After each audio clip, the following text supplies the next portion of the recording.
প্রিয় শিক্ষার্থীরা, আসসালামু আলাইকুম। আশা করছি সবাই ভালো আছো।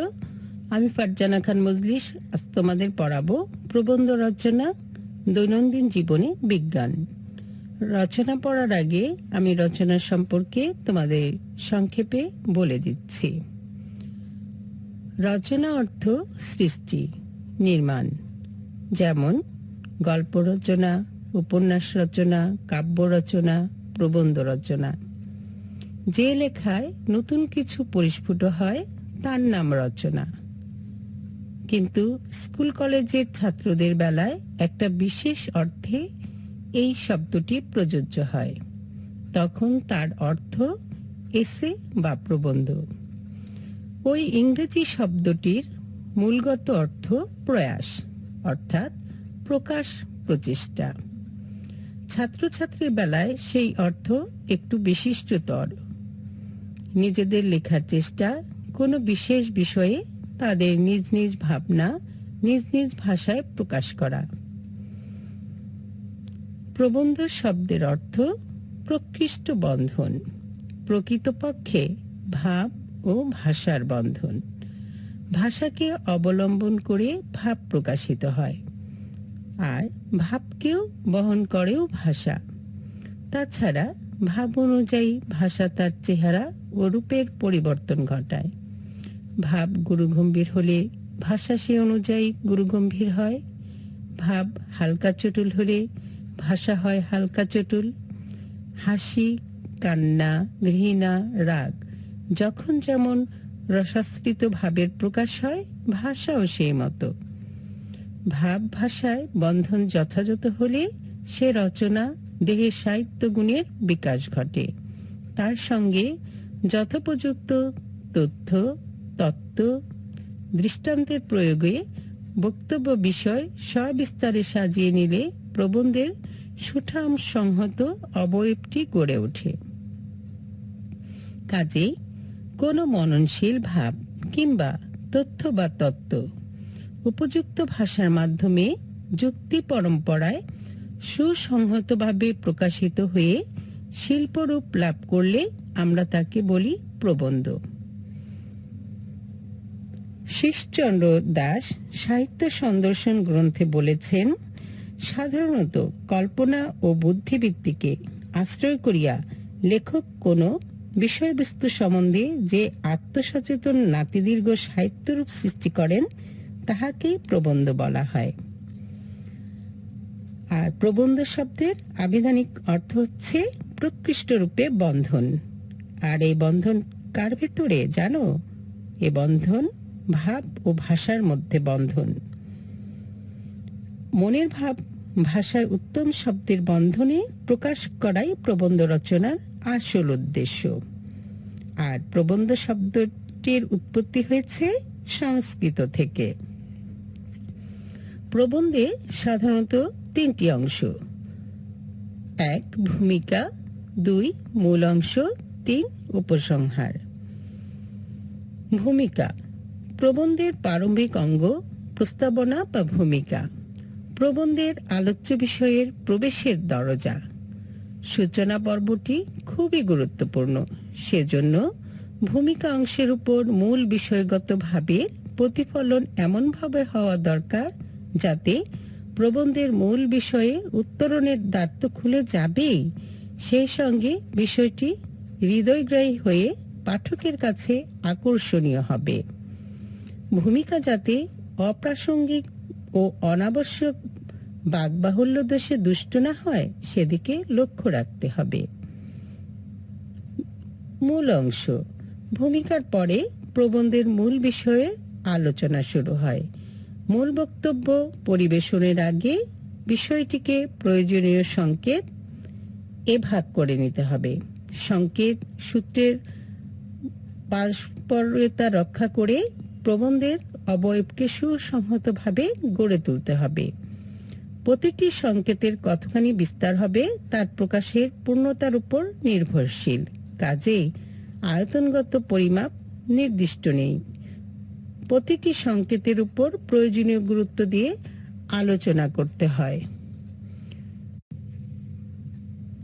উপসংহার সিদ্ধান্তমূলক সমাপ্তির অংশ প্রবন্ধের উপসংহার। সূচনার মতো সমাপ্তিরও আছে সমান গুরুত্ব। নদী যেমন উৎসদ্বার থেকে যাত্রা করে গতিপথের নানা বৈচিত্র্য পিছনে ফেলে মোহনায় এসে বিশাল জলরাশির মধ্যে নিজেকে নিঃশেষ করে দীর্ঘ পথ পরিক্রমণকে সার্থক করে, প্রবন্ধের ভাববস্তু তেমনি ভূমিকার উৎসদ্বার থেকে অগ্রসর হয়ে ক্রমবিকাশের ধারা বহন করে উপসংহারে এসে একটি ভাব ব্যঞ্জনা সৃষ্টি করে সমাপ্তির রেখা টানে। প্রবন্ধে লেখকের ব্যক্তিগত অভিমত প্রকাশের যথেষ্ট অবকাশ থাকে। উপসংহারে একদিকে যেমন আলোচনার সিদ্ধান্তে উপনীত হন লেখক, অপরদিকে তেমনই লেখকের নিজস্ব অভিমতের কিংবা আশা আকাঙ্ক্ষার সার্থক প্রতিফলন ঘটে। তাহলে তো আমরা প্রবন্ধ রচনা সম্পর্কে জেনে নিলাম। আর প্রবন্ধের যে তিনটি অংশ, এই তিনটি অংশ জেনে নিলাম। এবার আমরা পড়ব আমাদের আজকের জন্য প্রবন্ধ রচনা, দৈনন্দিন জীবনে বিজ্ঞান। সূচনা। বর্তমান যুগ বিজ্ঞানের যুগ। আজ বিজ্ঞান আমাদের কাছে নিঃশ্বাস প্রশ্বাসের মতোই অপরিহার্য। আমাদের দৈনন্দিন জীবনে একটা মুহূর্ত বিজ্ঞানের সাহায্য ছাড়া আমরা চলতে পারি না।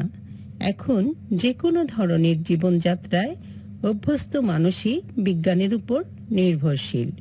সকালে ঘুম থেকে উঠে রাতে ঘুমোতে যাওয়া পর্যন্ত যাবতীয় কাজকর্মের মধ্যে বিজ্ঞানের অবদান লক্ষণীয়। বলা যায় এখন বিজ্ঞানী মানুষের প্রাত্যহিক জীবনের নিয়ন্ত্রক। তাহলে সূচনায় কি বলেছি আমরা, যে আমাদের যুগটাই হচ্ছে বিজ্ঞানের যুগ, আর বিজ্ঞান হচ্ছে আমাদের কাছে নিঃশ্বাস প্রশ্বাসের মতোই প্রয়োজনীয়। আমরা আমাদের জীবনে বিজ্ঞান ছাড়া এক মুহূর্তও চলতে পারি না। সকালে ঘুম থেকে উঠে রাতে ঘুমোতে যাওয়া পর্যন্ত যাবতীয় যে কাজগুলো আছে সব কিছুর মধ্যেই বিজ্ঞান আছে। এবার দেখো দৈনন্দিন জীবনে বিজ্ঞান, যে প্রতিদিন বিজ্ঞান আমাদের কি কাজে লাগছে। বিজ্ঞানকে বাদ দিয়ে মানুষের একটি মুহূর্তও কল্পনা করা যায় না। এখন প্রতি মুহূর্তে প্রতি পদক্ষেপে সভ্য মানুষ বিজ্ঞানের সাহায্য নিয়ে জীবন ধারণ করছে।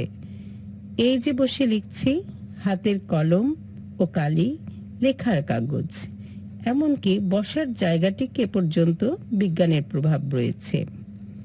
আমাদের পথে ঘাটে, অফিস আদালতে, স্কুল কলেজে সব জায়গায় বিজ্ঞানের অবদান অসীম।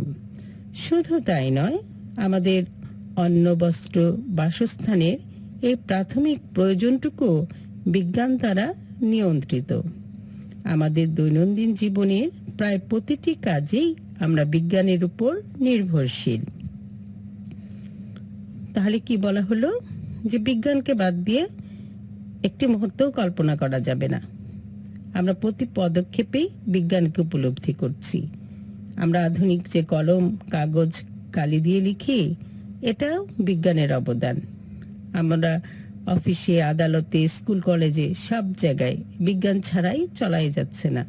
আমাদের দৈনন্দিন জীবনে প্রতিটি কাজেই আমরা বিজ্ঞানের উপর নির্ভরশীল। এবার শহুরে জীবনে বিজ্ঞান। শহুরে জীবনে বিজ্ঞান আর বিজ্ঞান অঙ্গাঙ্গিভাবে জড়িত। কি হলো, শহুরে জীবনে মানুষ আর বিজ্ঞান অঙ্গাঙ্গিভাবে জড়িত। শহরে আমাদের ঘুম ভাঙে অ্যালার্ম ঘড়ির শব্দে। ঘুম থেকে উঠে দিনের শুরু করি টুথপেস্ট আর টুথব্রাশ দিয়ে।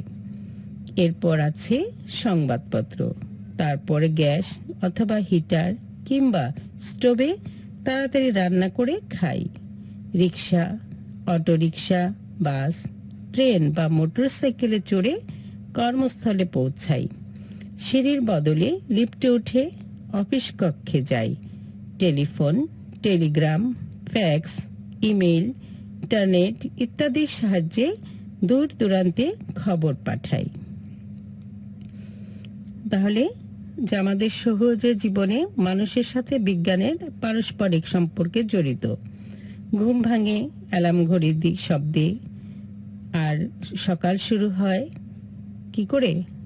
হাত মুখ ধোয়ার সময় টুথপেস্ট টুথব্রাশ দিয়ে দাঁত মাজতে হয়, তাই না? তারপরে সবাই সংবাদপত্র পড়ে সকালে। রান্না করে খেতে গেলে তোমাকে গ্যাস লাগবে, যাদের গ্যাস নাই হিটার না হোক স্টোভ লাগবেই। আর তারপরে রেডি হয়ে তুমি যখন প্রতিষ্ঠানে যাবে, হয় রিক্সা লাগবে, অটো রিক্সা লাগবে, নয় বাস লাগবে, যার যেখানে সুবিধা সেইভাবেই সে যাবে। আবার অনেক উঁচু দালান হলে আমরা কি করি? লিফটে উঠে যাই, তাই না? সিঁড়ি দিয়ে যাই না। কাজেই আমাদের বিজ্ঞান আমাদের শহরের জীবনে চলেই আসছে বিজ্ঞান। তারপর আছে telephone, telegram, fax, email, internet ইত্যাদির সাহায্যে আমরা দূর দূরান্তে খবর পাঠাই। কম্পিউটারে নিজের কাজের কথা লিখে রাখি। ক্লান্ত দেহটাকে আরাম দেওয়ার জন্য এসি কিংবা ইলেকট্রিক পাখার নিচে বসি। এইভাবেই সারাদিন বিজ্ঞানের সাহায্যে আমরা জীবন চালিয়ে নিচ্ছি। আবার সন্ধ্যায় বাড়ি ফিরে দিনের অবসন্নতা দূর করতে মিউজিক প্লেয়ার কিংবা টিভি চালিয়ে মনটাকে সতেজ রাখার চেষ্টা করি। ছেলেমেয়েরা কম্পিউটারে তাদের নোট রাখে, কখনো কখনো ভিডিও গেমস খেলে। এমনিভাবে জীবনের প্রতি পদক্ষেপে বিজ্ঞানের অবদান অনুভব করি। দেখো, বিজ্ঞানে আমরা যে অনুভব করেছি, আমরা যখন আনন্দিত হই বা শরীরটাকে একটু চাঙ্গা করতে চাই, আমরা এসি ছাড়ি কিংবা আমরা ফ্যান ছাড়ি। এভাবেই আমরা বিজ্ঞানের সাথে আমাদের জীবনকে চালিয়ে নিচ্ছি। সন্ধ্যায় যখন কাজ সেরে বাড়ি ফেরা হয়, তখন মনটা ভালো করার জন্য আমরা কেউ গান শুনি, কেউ টিভি দেখি। ছেলেমেয়েরা কম্পিউটারে তাদের নোটগুলো রাখে, কখনো কখনো ভিডিও গেমসও খেলে। এমনিভাবেই জীবনের প্রতি পদক্ষেপেই বিজ্ঞানের অবদান আমরা অনুভব করি।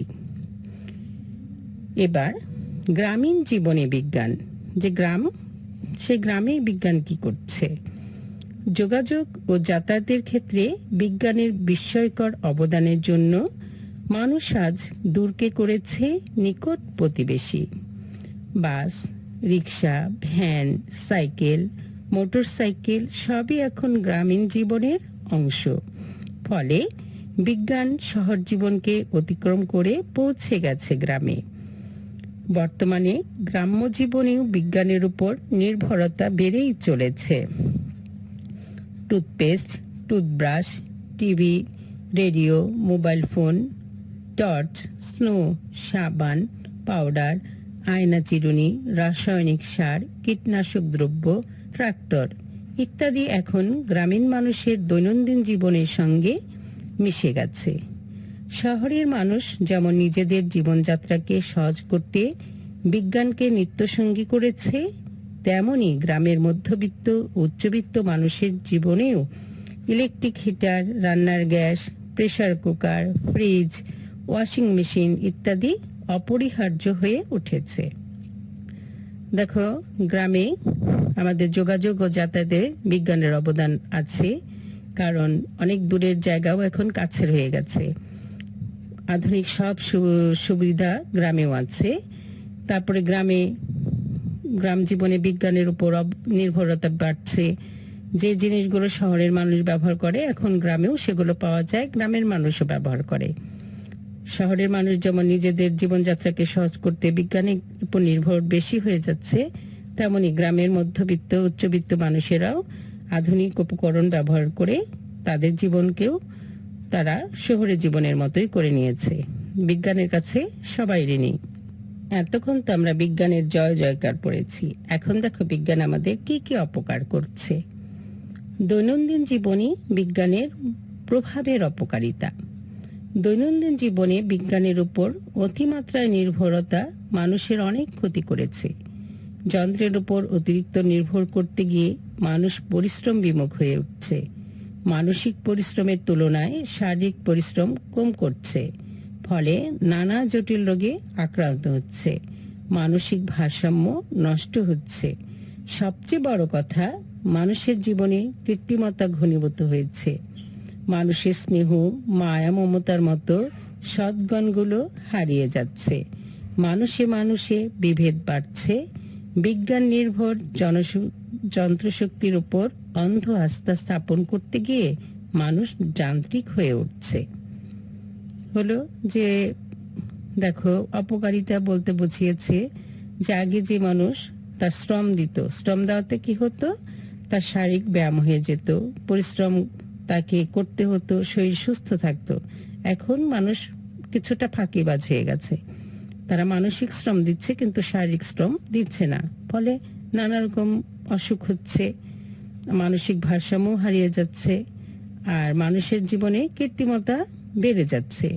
আগে যে মানুষের স্নেহ মায়া মমতা ছিল একে অপরের প্রতি, এখন সেই গুণগুলো হারিয়ে যাচ্ছে, মানুষ মানুষের সাথে বিভেদ বাড়ছে, আর আমরা বিজ্ঞান নির্ভর যন্ত্রপাতির উপর অন্ধ আস্থা স্থাপন করতে গিয়ে যান্ত্রিকে পরিণত হয়ে পড়ছি। উপসংহার: আমাদের দৈনন্দিন জীবনে নানা প্রয়োজনীয় বস্তু আজ একেবারে হাতের মুঠোয় এনে দিয়েছে বিজ্ঞান। সকাল থেকে সন্ধ্যা, আবার সন্ধ্যা থেকে সকাল পর্যন্ত যা কিছু আমাদের প্রয়োজনীয় তার সবই বিজ্ঞানের অবদান। বিজ্ঞান আজ আমাদের নিত্য সহচর। বিজ্ঞান আমাদের জীবনযাপনকে করেছে সহজ সরল। তবে দৈনন্দিন জীবনে বিজ্ঞানের প্রভাব শুধু যে কল্যাণ করছে তা নয়, অনেক ক্ষতিও করছে। তাই বিজ্ঞানের অপব্যবহার না করে আমাদের আরো সচেতন হতে হবে।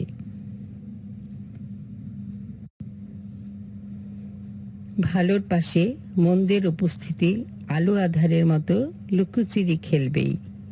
দৈনন্দিন জীবনে বিজ্ঞান তাই অনেক ভালোর সাথে কিছুটা অপ্রীতিকর বৈকি।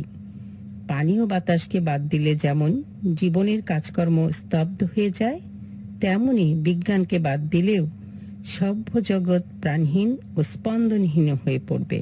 তাই বিজ্ঞানের অকল্যাণ দিকগুলোর দূরে ঠেলে এর সুন্দর অগ্রযাত্রাকে আরো ত্বরান্বিত করতে হবে। তবেই বিজ্ঞানের মাধ্যমে আমাদের দেশ ও জীবন গড়ে উঠবে সুন্দরভাবে, দেখা দেবে শাশ্বত কল্যাণ, সূচিত হবে কল্যাণের অভিমুখী বিজ্ঞানের জয়যাত্রা। কাজে বিজ্ঞানে যেমন উপকার আছে অপকার আছে। উপকারটা আমরা সবাই উপভোগ করি, অপকারটা নিজের হাতে। তুমি একটা জিনিস ভালো তৈরি করে ভালো হতে পারো, মন্দ কাজ করলে মন্দ হতে পারে। কাজেই নিয়ন্ত্রণের ব্যবস্থা তোমাকেই রাখতে হবে। বিজ্ঞান ছাড়া জীবন চলবে না। জীবনের প্রতি ক্ষেত্রে আমাদের বিজ্ঞানের প্রয়োজন। এই যে তোমরা অনলাইনে ক্লাস দেখছো, এটাও কি আমাদের বিজ্ঞানের সহজ প্রাপ্তি না? বিজ্ঞানের জয় জয়কার না? নইলে তুমি ক্লাসগুলো কি করে পেতে? স্কুল বন্ধ, তুমি পড়াশোনা করছো, তুমি পরীক্ষা দিচ্ছ, এটাও বিজ্ঞানের অবদান, তোমাদের স্বীকার করতেই হবে। যে কম্পিউটারে তুমি প্রশ্ন পাচ্ছ, লিখতে পারছো, কাগজ কলম লিখছো, তুমি এখানে এসে যে প্রস্তুতি নিচ্ছ, সেটাও বিজ্ঞানের দান। কাজে বিজ্ঞানের অবদান অস্বীকার করার কিছু নেই। বিজ্ঞানের জয় হোক, মানব সভ্যতার জয় হোক, মানবিকতা বোধ সবার ভিতরে জাগরিত থাকুক, খারাপ খারাপ সব সময় ধ্বংস হোক। মহান আল্লাহ আমাদের সকলের সহায় হন। ভালো থাকো, সুস্থ থাকো। আল্লাহ হাফেজ।